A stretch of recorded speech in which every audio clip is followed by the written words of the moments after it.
Crothersville, en Indiana, es una localidad tranquila y pacífica en el corazón del medio oeste de los Estados Unidos. Su población, de solo 1.500 habitantes, trabaja duro en el campo y en las fábricas. Es una localidad bastante pequeña, como cualquier otro pueblo. Es tranquilo, todo el mundo se conoce. Es la región agrícola de Indiana. Discurren muchos arroyos y riachuelos por toda la zona. Hace muchos años que toda el área del condado de Jackson, en Indiana, disfruta de un bajo índice de delincuencia. Nos gustaba decir que la gente venía a vivir aquí porque era un lugar pacífico y tranquilo y con muy poca delincuencia. En 2005 hubo algún robo, allanamiento y naturalmente consumo de drogas. Pero no se había producido ningún asesinato probablemente en unos 30 o 40 años. Enero de 2005.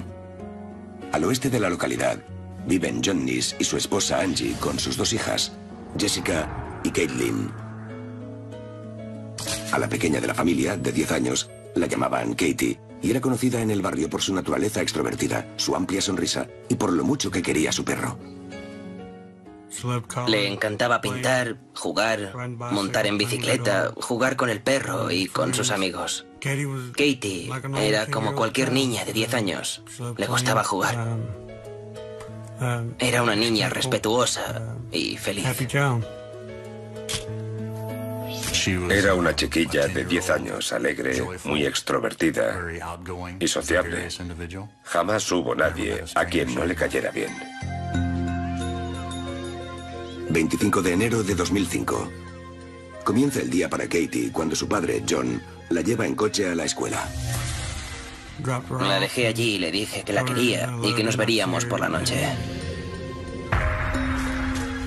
La tarde transcurre tranquila y sin incidentes. Lo único que se oye son las risas de los niños al salir de la escuela municipal al final del día. Después de las clases, volvió a casa. Su madre la mandó a comprar a una tienda cercana. Yo diría que, como mucho, a unos 200 metros de donde vivía. El dueño de la tienda conoce a Katie del barrio y le ayuda con la compra. A las 4 de la tarde, cuando ven que Katie no ha regresado del recado, John y Angie Neese empiezan a preocuparse. Aquel día me fui a trabajar a las 3 de la tarde y por la noche mi esposa me llamó y me dijo que Katie había desaparecido. Le dije, ¿qué quiere decir que ha desaparecido? Y ella me contó que se había ido a la tienda de todo a $1 y que no había vuelto. Enseguida llamé a la oficina del sheriff.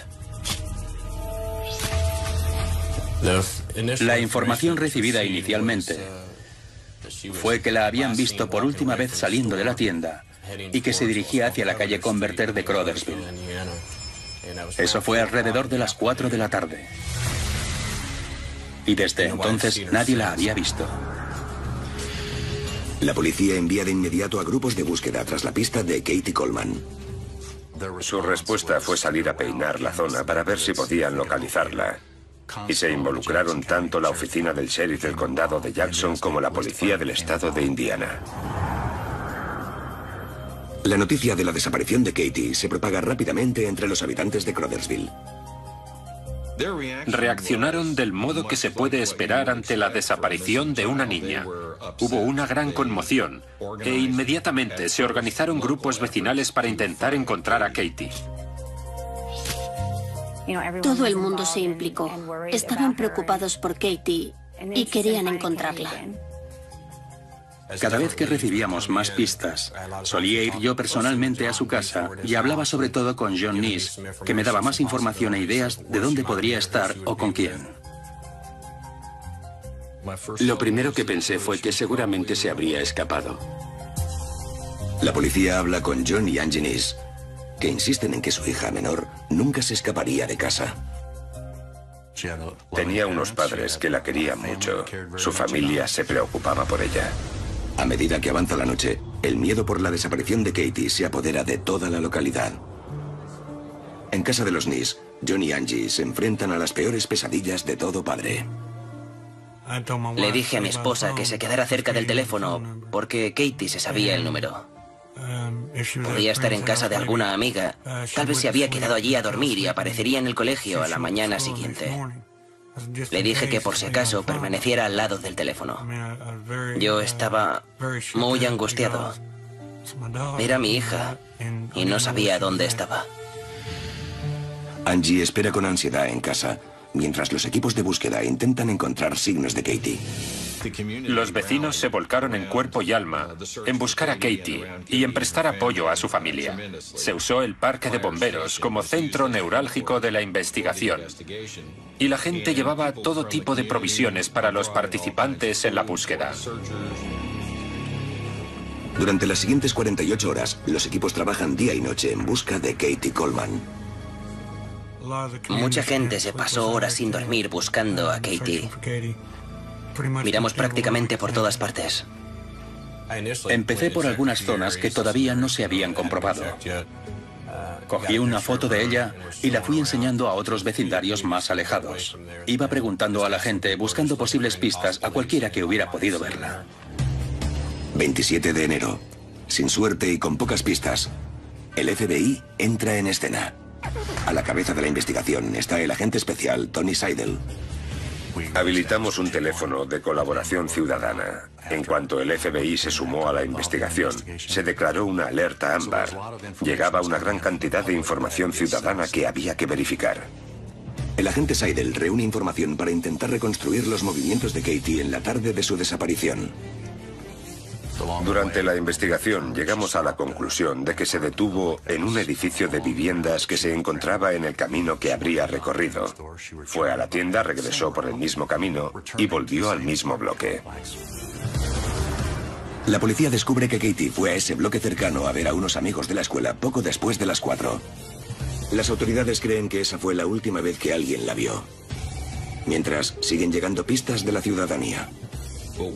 Una de las cosas que conlleva una alerta ámbar es que la gente puede llamar si tiene cualquier sospecha de estar en posesión de información útil. De modo que había muchísimas pistas proporcionadas por la ciudadanía y todas se investigaron, todas y cada una. 28 de enero. Una testigo ocular ofrece la sorprendente información de que vio a Katie en un vehículo blanco tipo pick-up junto a un hombre. La mujer reconoció a Katie, pero no al conductor de la pick-up blanca. Y eso le resultó extraño. Gracias a Dios era una mujer muy observadora y pudo dar a la policía una descripción excelente del hombre. Seguimos aquella pista y se elaboró un retrato robot del conductor. Ya teníamos unas características físicas que buscar, tanto del vehículo como del conductor. Se distribuyó el retrato robot inicial, junto con la descripción de la pick-up de Ford blanca F-150. Se describía al hombre como blanco, delgado, posiblemente con gafas y que fumaba. Con ese testimonio, la policía centra la investigación en la localización del vehículo. Lo primero que hicieron fue buscar todas las pick-ups blancas a través del registro estatal de vehículos de motor.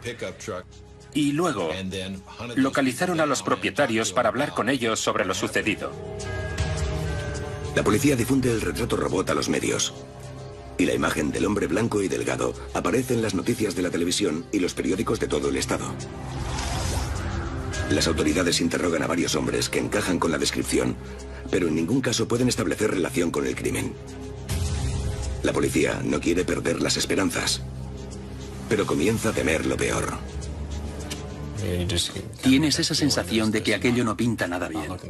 Y luego, al cabo de 2 o 3 días, tienes que cambiar el rumbo de la investigación.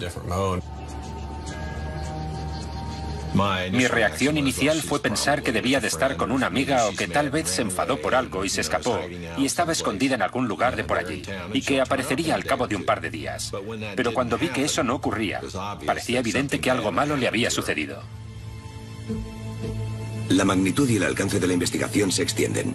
Varios cuerpos de policía participan ya activamente en la búsqueda de Katie Coleman por todo el estado. Katie había desaparecido y la buscaban por todas partes, aquí en el pueblo, y más tarde se extendió la búsqueda en zonas más rurales. 30 de enero. Mientras patrulla una zona a unos 30 kilómetros al norte de Crothersville, el agente de la policía estatal, Martin Mead, encuentra algo en el lago Cypress. Recibimos la llamada sobre las 10 de la mañana del sábado en nuestro puesto de mando. Habían visto algo que creían que podía ser un cadáver en un aliviadero de la parte sur del lago Cypress. La zona del lago es un área donde se habían encontrado cadáveres en el pasado.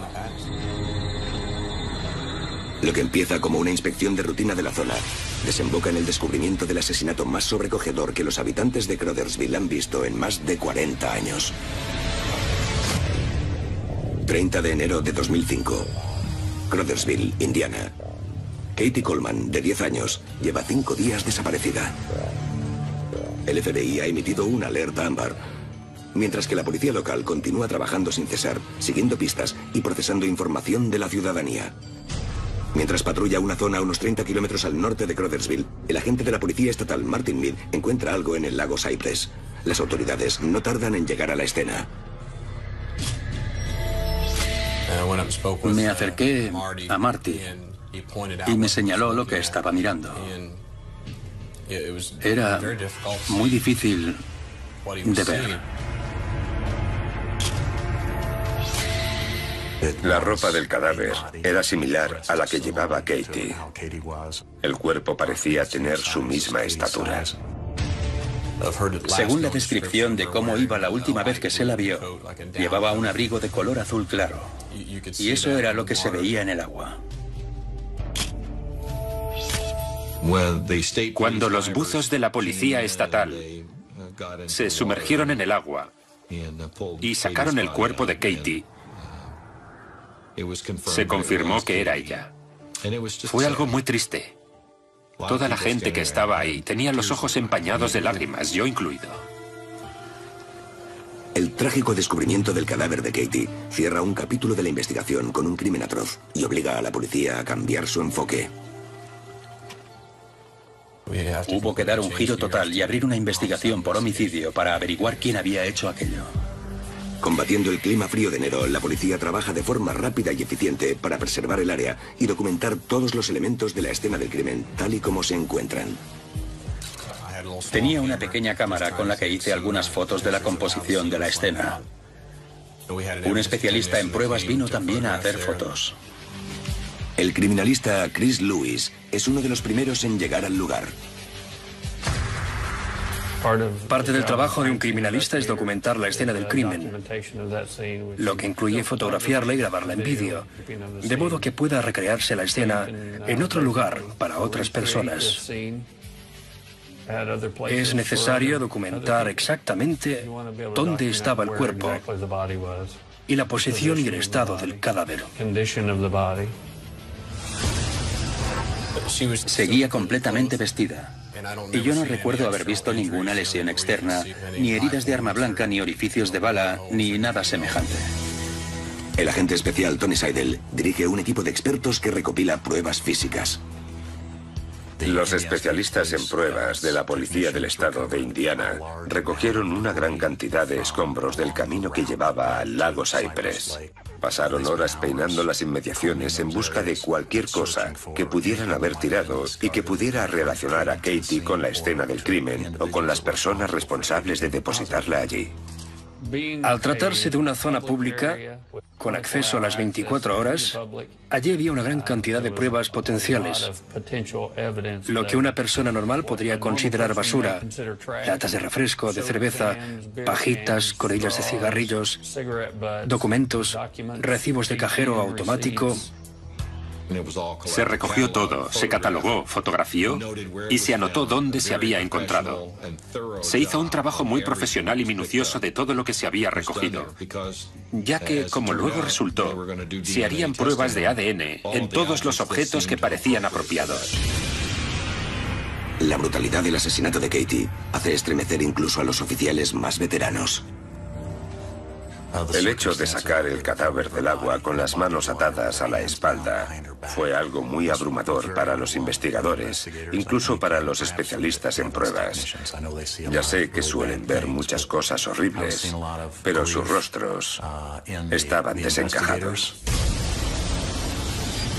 No sé si uno jamás está preparado para ver cómo sacan a una niña del agua.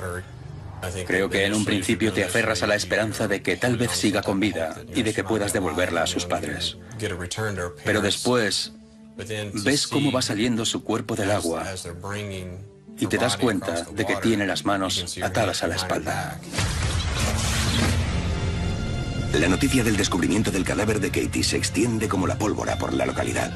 Los habitantes de Crothersville se enfrentan a la idea de que entre ellos hay un asesino de niños y reaccionan con sorpresa, miedo e ira.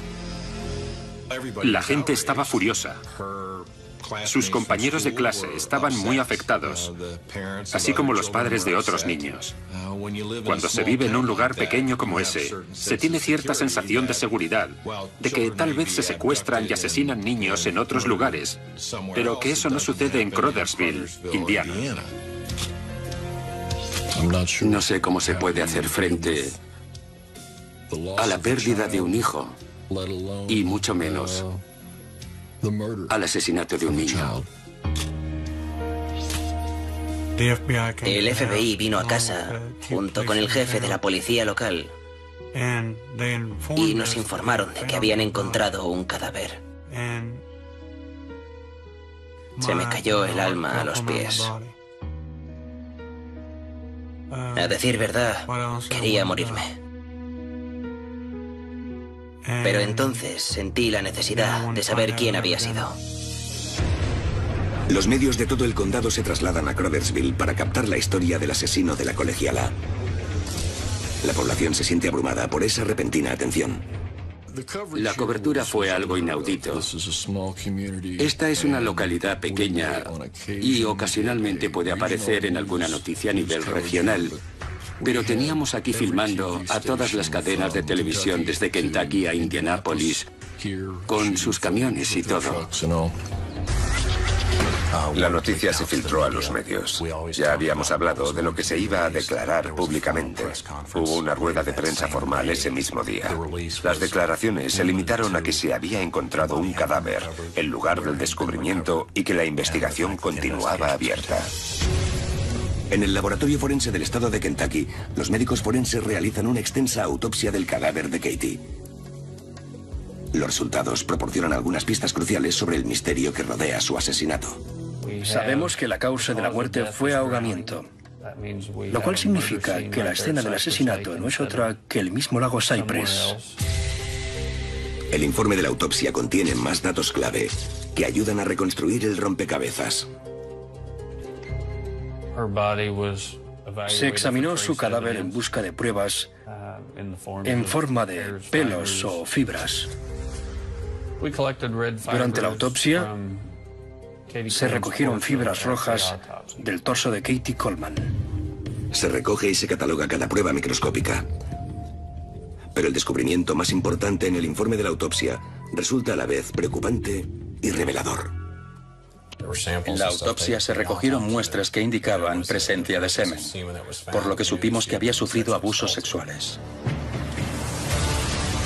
En el laboratorio de la Policía Estatal, la científica forense Polita McGuire desarrolla un perfil de ADN a partir de las pruebas. Todo apuntaba a un individuo de sexo masculino, desconocido hasta el momento. Se sacó un perfil de ADN a partir del material presente, pero no sabíamos a quién pertenecía aquel ADN. La policía comienza a construir un retrato del asesino desconocido, utilizando tanto pruebas físicas como un perfil psicológico. No hay muchas personas que sean capaces de secuestrar, agredir sexualmente y asesinar a una niña de 10 años que no hayan interactuado con ella anteriormente de manera significativa. Es evidente que el asesinato se llevó a cabo para ocultar la culpa y no por otra razón. El agente especial Tony Seidel se enfrenta ahora a la captura de un violador y asesino de menores y debe redoblar sus esfuerzos. A partir de ese momento, solicité una lista de todos los delincuentes sexuales registrados en el condado de Jackson y en los condados fronterizos, y luego cotejé a todas esas personas con la lista de individuos que podían ser propietarios o haber tenido acceso a una Ford F-150 blanca. Sin embargo, el 2 de febrero se produce un giro inesperado en el caso. La policía recibe la asombrosa confesión del asesinato de la niña de 10 años, Katie Coleman. 2 de febrero, condado de Jackson, Indiana. La policía investiga la brutal violación y el asesinato de una colegiala local, Katie Coleman, encontrada muerta en un lago a unos 30 kilómetros de su casa. Tras una semana de seguir pistas e indicios, los investigadores se encuentran ante un giro en el caso. Un habitante de Crothersville de 20 años de edad, Charles Hickman, llama a la policía con una confesión sorprendente. El 2 de febrero confesó ser responsable de la muerte de Katie. Conocía detalles en relación con ella que encajaban con lo que sabíamos a raíz de nuestras investigaciones, como que había muerto ahogada, cosa que no se había hecho pública. Con esta repentina confesión, la policía se prepara para efectuar el arresto. Charles Hickman, desempleado y habitual consumidor de droga, tiene fama de poca credibilidad. Sin embargo, la policía no puede tomarse cualquier pista a la ligera y le interrogan, con la precaución de no revelar demasiado sobre el crimen. Se trata de reservarte algo que el público no sepa. Y en ese caso fue el hecho de que Katie tenía las manos atadas a la espalda y la forma en que estaban atadas. Nos contó cómo se había ahogado, dónde, las personas involucradas, e identificó el Ford F-150 blanco que se utilizó para trasladarla al lago Cypress. Él tenía una casa allí mismo, en la calle principal, no lejos de donde vivía Katie, por lo que sin duda la conocía. Examinamos la información y junto con varios agentes de policía solicitamos una audiencia preliminar para demostrar causa probable ante el juez Benz, quien emitió una orden de arresto y Chucky Hickman pasó a ser acusado. En el primero de varios interrogatorios, Hickman cuenta a la policía que en la tarde del 25 de enero, Katie Coleman fue testigo accidental de su consumo ilegal de drogas cuando regresaba a casa de la tienda. En el bloque de pisos que Katie había visitado, había por lo menos un implicado en la producción o la fabricación de metanfetamina y también en su consumo. Tal vez allí se tropezó con personas que consumían o producían metanfetamina y estas se alarmaron. Se entregó y confesó el asesinato, alegando que le habían llevado a Katie a su casa.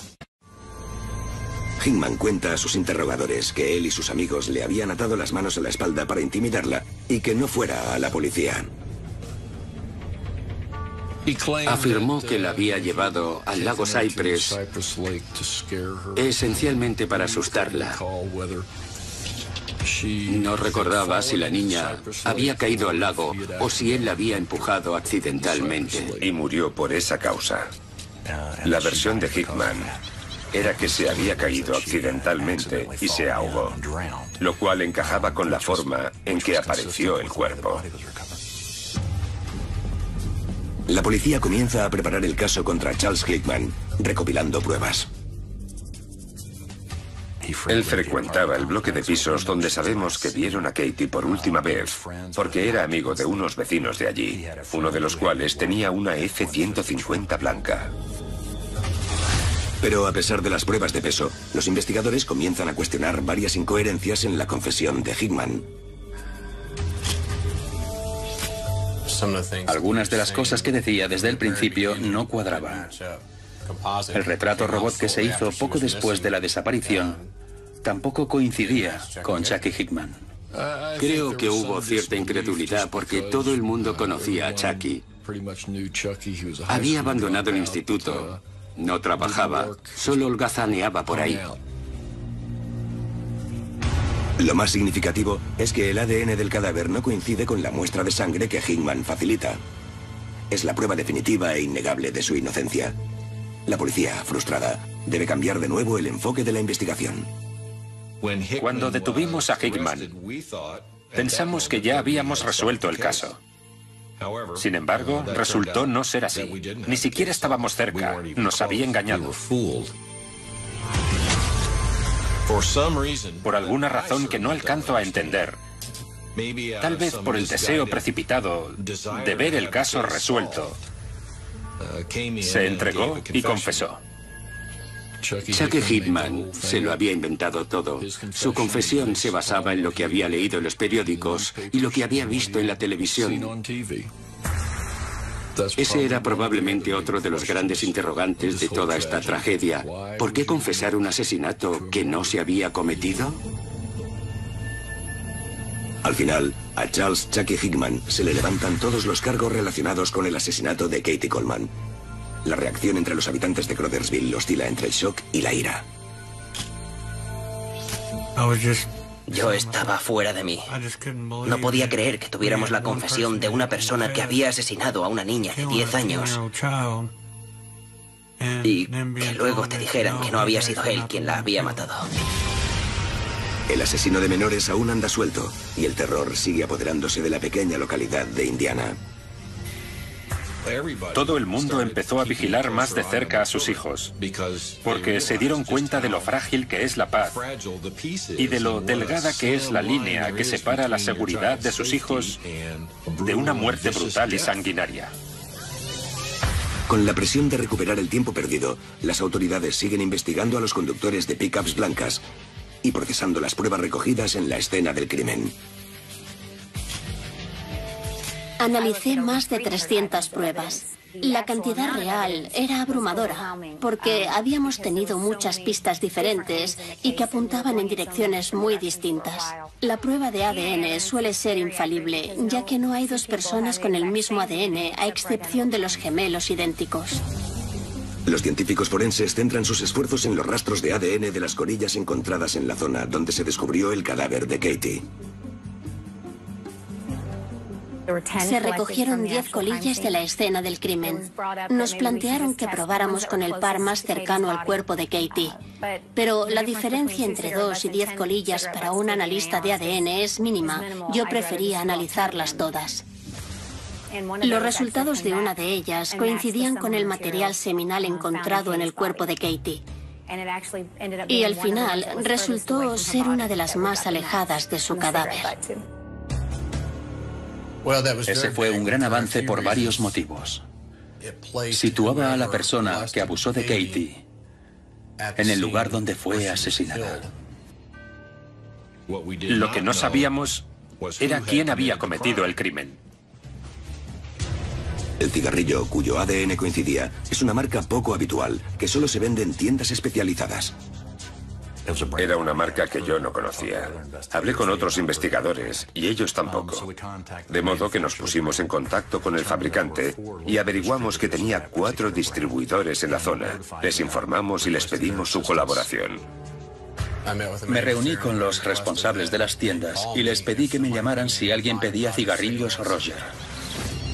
Poco después, recibí una llamada con el mensaje de que un hombre blanco había ido a la tienda y había comprado un cartón de Roger Light 100. Dijo que no pudo conseguir su nombre, pero que conducía una Ford blanca F-150 y nos dio el número de la matrícula. El agente Rob Simpson pide a la central que realice una comprobación de la matrícula. La matrícula pertenecía a Anthony Stockelman, anteriormente clasificado como persona de interés en el caso. Llamé a la central de operaciones, hablé con Tony y dijo, todo apunta a él, esto podría ser algo bueno. La policía centra ahora la investigación en Anthony Stockelman, un operario de fábrica de la localidad vecina de Seymour, Indiana. Tenía un vehículo blanco y su descripción coincidía con el retrato robot, por lo que fue una de las muchas personas de interés interrogadas al inicio de la investigación. En aquel momento, la esposa de Stockelman, padre de 39 años de edad, proporcionó una coartada sólida. El número de matrícula de su pickup blanca coincide, por lo que Anthony Stockelman se convierte en el sospechoso número 1 del asesinato de Katie Coleman. La policía se prepara para estrechar el cerco a su alrededor. Crothersville, Indiana. Las autoridades que investigan el asesinato de Katie Coleman están un paso más cerca de resolver el brutal crimen que ha tenido aterrorizada a esta tranquila localidad de Indiana durante semanas. Las pruebas de ADN sitúan al fumador de una marca de tabaco poco habitual en la escena del crimen, por lo que la policía estrecha el cerco en torno a Anthony Stockelman. Fuimos a su domicilio y volvimos a hablar con él para ver si accedería a darnos una muestra de ADN. Recuerdo acercarme a su casa con el coche para interrogarle, y al llegar vi una Ford F-150 de color blanco. La descripción fue la de una vieja Ford Pickup blanca. Todo encajaba por completo con lo que nos había descrito inicialmente la testigo.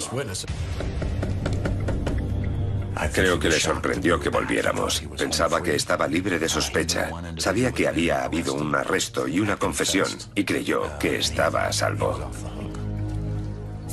La policía interroga a Stockelman en su domicilio. Este insiste en su inocencia y repite la historia del primer interrogatorio, que cuenta por qué estaba en Crothersville cuando Katie desapareció. Dijo que se encontraba en aquel lugar, en particular, en el momento de la desaparición de Katie, porque estaba ayudando a un familiar a realizar una mudanza. Por eso su vehículo estaba allí. No ofreció ninguna otra información, salvo que hacía 8 o 10 años que no había ido al lago Cypress y que, por consiguiente, no podía ser responsable de la aparición del cuerpo de Katie allí. Stockelman ofrece voluntariamente una muestra de su ADN, prueba de su inocencia o implicación en el crimen. Se trataba de un homicidio de una niña de 10 años. Los resultados del ADN se pueden obtener en un par de días si solo se trabaja en eso. En aquel caso me empleé a fondo cada día que iba al laboratorio. La policía está a la expectativa de los resultados.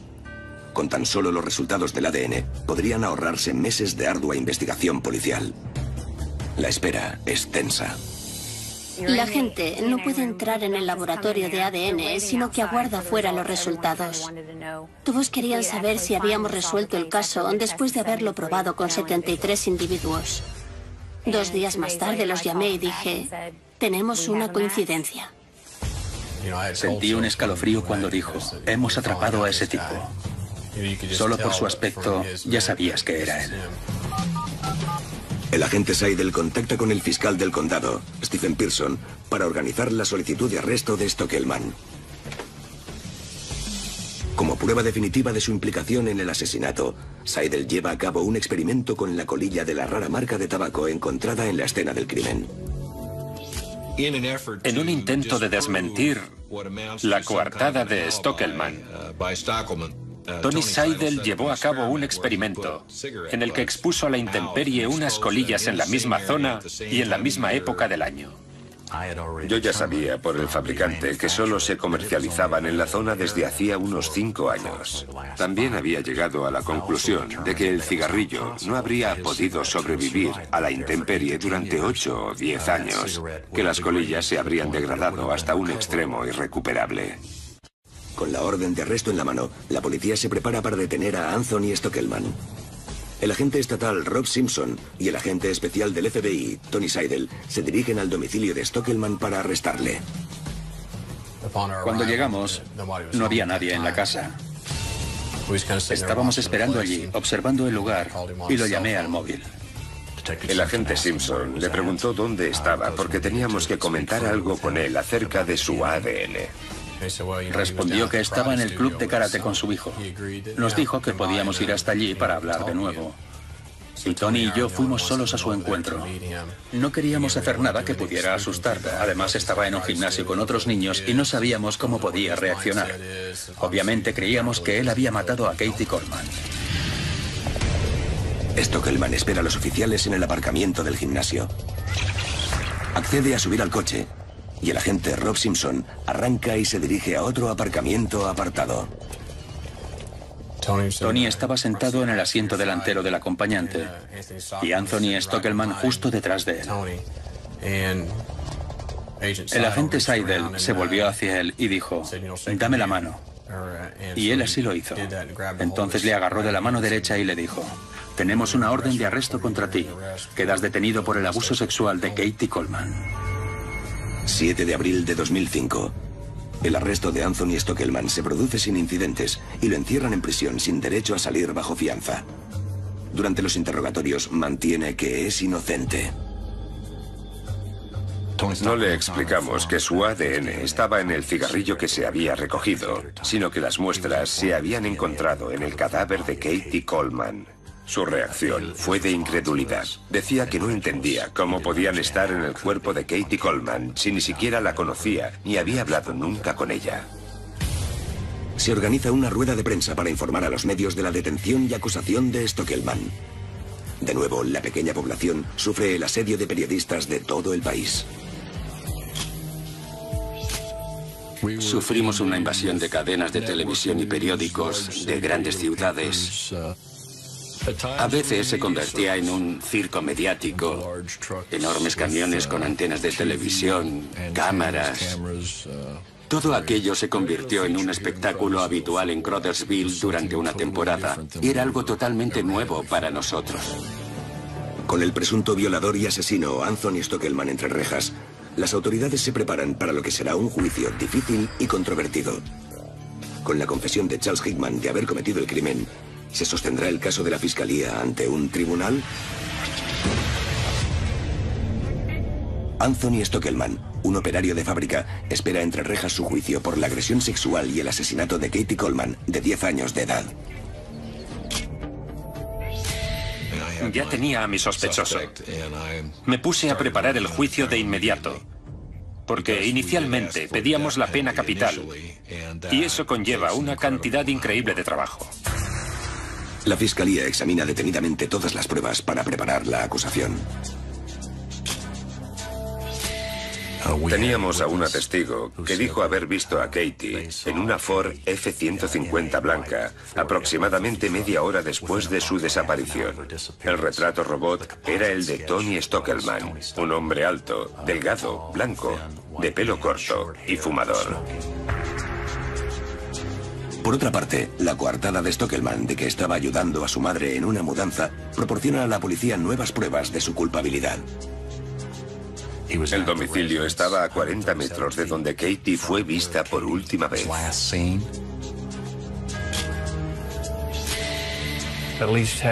La policía conocía las características de varias fibras recogidas de la ropa y el cadáver de Katie Coleman, que coincidían con las de las fibras de color rojo de la alfombra del domicilio de la madre de Anthony Stockelman. Para mí, aquello sellaba el destino de Tony Stockelman. Lo que nos revelaba era que la agresión sexual ocurrió en las habitaciones del fondo, sobre esa alfombra roja. Pero la prueba definitiva era el ADN. Nunca había llevado un caso que dependiera tanto del ADN como aquel. Había 3 fuentes del mismo ADN. La muestra que se había tomado del propio Stockelman, el ADN de la colilla de cigarrillo y el del semen hallado en el cuerpo de Katie. A pesar de las pruebas contra Anthony Stockelman, la fiscalía se enfrenta a varios retos.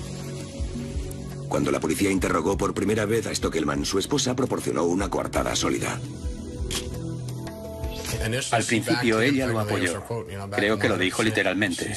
Le apoyo al 100%. Sé que él no lo hizo. Pero no tardó mucho en convencerse de lo contrario a partir de los hechos, no por nosotros, que no tratamos de convencerla de nada. Creo que con solo conocer los hechos que hablaban en su contra, supo que estaba mintiendo. Pero el mayor reto es la confesión de Chucky Hickman. Estaba seguro de que la defensa señalaría con el dedo a Chucky Hickman y diría, él lo confesó, fue él quien lo hizo, ignoren las pruebas de ADN. Chucky Hickman es el asesino. ¿Por qué acusan a mi cliente? El fiscal Pearson tiene una enorme tarea por delante. No solo debe ofrecer una prueba satisfactoria de la culpabilidad de Stockelman, sino también convencer al jurado de la inocencia de Hickman. Pero tras meses de negociaciones, el caso no llega a juicio. Por consejo de sus abogados, Stockelman acepta un acuerdo. Se declaró culpable a cambio de la perpetua sin derecho a libertad condicional, en lugar de la pena de muerte. 20 de abril de 2006. Es el día en que se dictará sentencia a Stockelman. El ambiente en la sala atestada de gente es tenso, mientras los asistentes esperan a que se dé inicio al proceso. La sala estaba llena de familiares, amigos, vecinos y autoridades que tenían un gran interés en aquella investigación. La carga emocional era muy alta para todo el público presente en la sala y para todos aquellos que testificaron, porque se trataba de la culminación de meses de trabajo. Anthony Stockelman comparece en la sala abarrotada. La multitud calla y se inclina para ver mejor al presunto asesino de niñas. Todo el mundo mantuvo cierta calma durante el proceso, lo cual creo que debe ser muy difícil si consideramos que en la misma sala está la persona que se llevó a tu hija. Se mostraba muy estoico, impasible, parecía indiferente, incluso aburrido. Cuando entró en la sala, recuerdo que alguien gritó: ¿por qué lo hiciste, Tony? Era su esposa, pero él nunca respondió por qué. Y creo que a día de hoy todo el mundo sigue preguntándose lo mismo.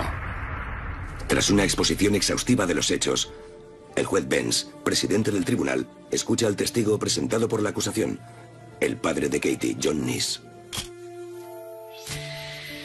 Simplemente le dije al juez: pretenden presentar a los hijos de Anthony como las mayores víctimas de todo este calvario. Permítame discrepar. En realidad son los mayores beneficiados, ya que no tienen que pasarse la vida preguntándose si su padre los va a maltratar. Al final, la mayor víctima ha resultado ser Katie, porque ella lo ha pagado con la vida. Tras escuchar todas las pruebas y testimonios, el juez Benz pronuncia la sentencia.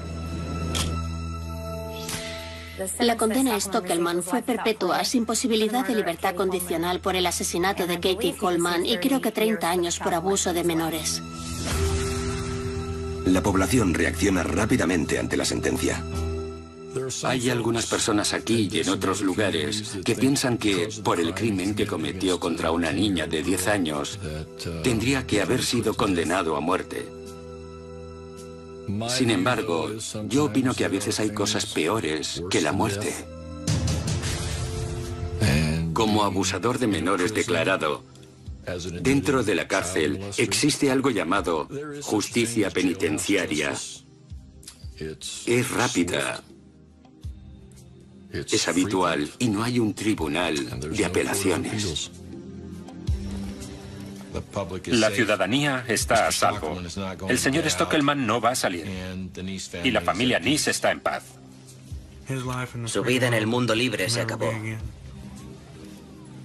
No puede salir ni volver a hacer daño a ningún otro niño. Está acabado. Anthony Stockelman pasará el resto de su vida entre rejas, sin posibilidad de libertad condicional.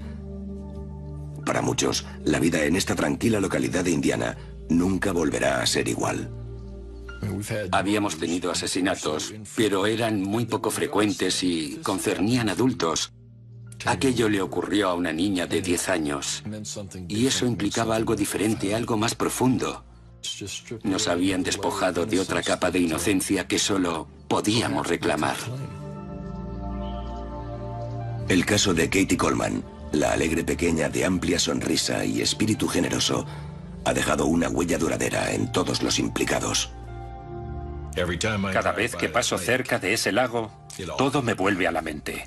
Y paso por ahí muy a menudo. Fue un caso muy duro. Lo que más destaca de aquel caso y que llevo todos los días conmigo es la fuerza de la comunidad. La familia sigue siendo una parte importante de ella y creo que aquello la hizo más fuerte. Katie sigue aquí. Es decir, tal vez no físicamente, pero sí en espíritu. En todo momento está justo aquí.